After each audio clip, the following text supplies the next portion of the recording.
A second Pacific storm moves in, causing flooding on our streets and freeways. Good evening and thank you for joining us. I'm Carlo Cicchetto. And I'm Kirsten Holmes in for Marcella Lee. It's a strong storm system and it's been a rainy day, but Northern California, they've taken the brunt of this. A toddler was killed in Sonoma County overnight. A tree fell on his family's mobile home. Here at home, we've seen car crashes and street flooding all throughout the day. Tonight we have team coverage. Our Brian White is in Ocean Beach, an area prone to flooding anytime we see winter weather. CBS 8's Elizabeth Sanchez is in the South Bay with conditions there tonight. And meteorologist Sean Stiles is live in Mammoth, where there's several feet of fresh snow and it's still coming down.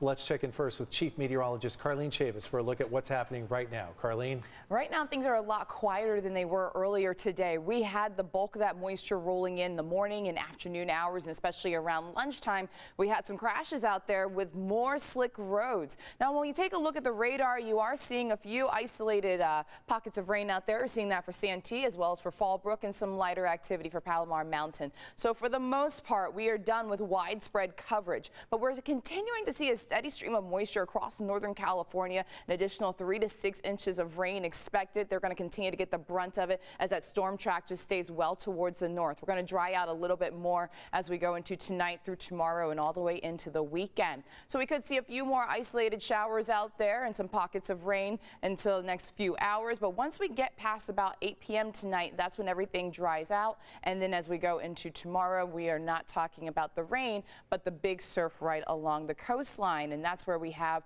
those watches and warnings. You're seeing a high surf warning as well as talking about that gale warning and coastal flood advisory. So big waves in the works and could lead to some coastal flooding, especially when you're talking about the high tide tomorrow morning around 6 feet in 8 o'clock hour. Our Brian White has been working the coastal areas all day, tracking the storm's impact on some of our beach communities. And tonight he's live in Ocean Beach where the huge waves have been pounding the shoreline. Brian?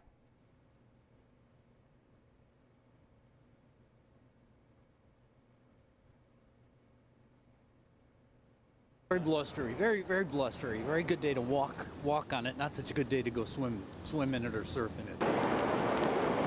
Large swells that have been building throughout the day with up to 10 to 12-foot sets have lifeguards warning people to stay out of the water. We're advising no swimming activity, extremely large surf, 10 to 12 foot. Rain and wet roads along the coast had some drivers on edge. Hell. Just hell, just downpour after downpour. I left extra early so I could get here on time. There's not a lot of drainage on the roads here, so it's even with not a ton of rain, it gets a little scary driving with all the water flying up. Business owners in South Mission Beach did their best to keep the area from flooding. Bob Ruane clears leaves from this storm drain, which can flood very easily. Clogs up, that's why we've got a barricade in front of our door, and the office will get 6 inches of water in it.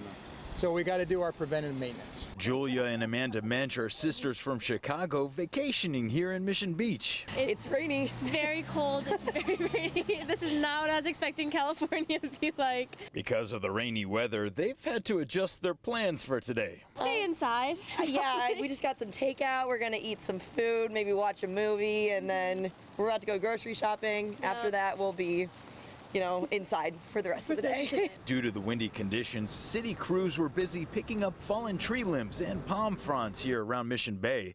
And though we didn't see a lot of flooding in the coastal areas today, lifeguards warned that it could still happen. Obviously the areas are very saturated. We've been getting rain off and on for several days now.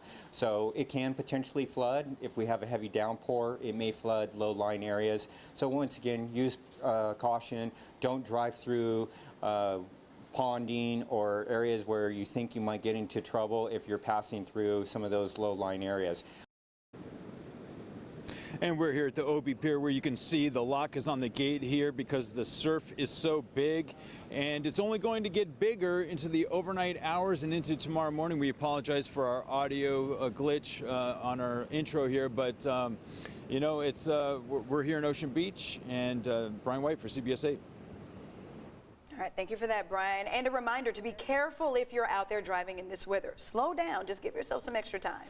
There were crashes on the wet roads throughout the county, including a rollover in National City. CBS 8's Elizabeth Sanchez is live tonight with that and what else we've seen out there today. Elizabeth?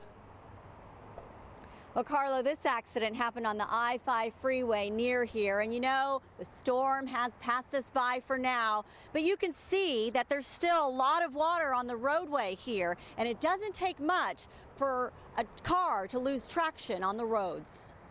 With the rain coming down, signs on the roads warn drivers to be careful.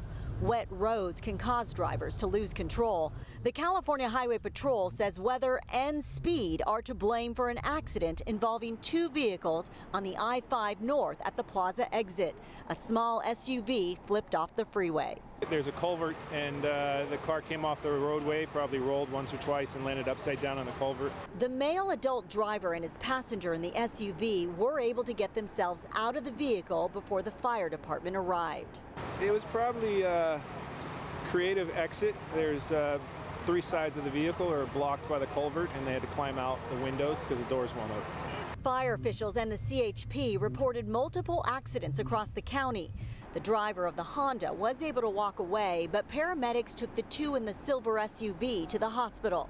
The SUV landed just feet away from a homeless encampment, which worries Raymond Mendoza, who works nearby. You can clearly see where, with that homeless encampment there, it's just a matter of time before, someone from that encampment dies in an accident. Mendoza drives that part of the freeway for work and says the road is not a problem until it rains. Unprecedented rain, slow down, watch other drivers around you and be prepared for what could happen, because these are not days we're used to. And the fire department and CHP says this has happened, this kind of accident has happened in this area before. There's a narrow bend on the road, and then there's no guardrail. So they say when it's raining like we had today, you just have to slow down and be careful. Carlo, Kirsten? Thanks, Elizabeth. A big rig crash on an icy road in the Sierras was caught on a dash camera.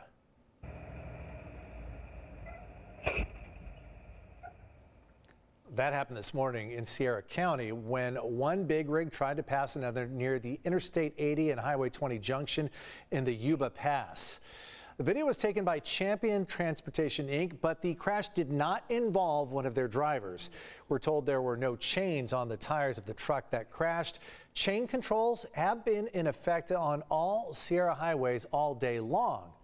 No injuries were reported. I'm trying to figure out why he didn't have chains. Okay, so other parts of the Sierras are also being hit pretty hard. 3 feet of snow has fallen on Mammoth Mountain in the past few days, with 4 more expected by Monday. Meteorologist Sean Stiles is live there tonight with an update for us. Sean? You know, Carlo, your timing couldn't be better. Take a look at this snowplow moving through the area right now. We have been seeing heavy snow falling in the area over the past 24 hours. In fact, they've seen over 2 to 3 feet, and here at upper mid-level resort areas, 3 to 4 feet. Mammoth Mountain looking at 123 to 175 inch base. The atmospheric river is plowing into the central Sierra Nevada, bringing tremendous amounts of snow. We talked to some locals of what they thought about it. This storm is definitely the biggest one we've gotten so far, but we're also supposed to get probably 3 more storms. And the next one's supposed to bring about 7 feet. Yeah, next one's supposed to bring about 7 feet. So we're out here trying to have fun and be safe and take care of our neighbors. And we've lived here many years, and yeah, this is definitely probably the worst that we've seen in a while. So the old saying, careful for what you wish for. After several years of drought, all they hoped for was a great snow season. They are seeing it in the central and northern Sierra Nevada. We were out on the slopes this morning and this afternoon, and I got to tell you, there is so much snow out here. They're expecting another foot tonight, a break in the action, and then more snow on the way. If plans have you coming to the central and northern Sierra Nevada, check with CHP. The 395 was closed down. Now, Carlo, I know you're making your way up here, so make sure you have chains in the vehicle. I remember I told you, oh, you won't need chains. Have chains with you. Anyone coming up into the central and northern Sierra Nevada, tons of snow, the atmospheric river wide open, and the storm continues to pound the central and northern Sierra Nevada. We'll send it back to you in the studio. Thanks, Sean. Appreciated the heads up, too. Yeah. I got the cables and all-wheel drive. Fingers crossed the roads are open. Just keep the chains in case you need them. Just put them in the trunk this time of year. Exactly. Meantime, our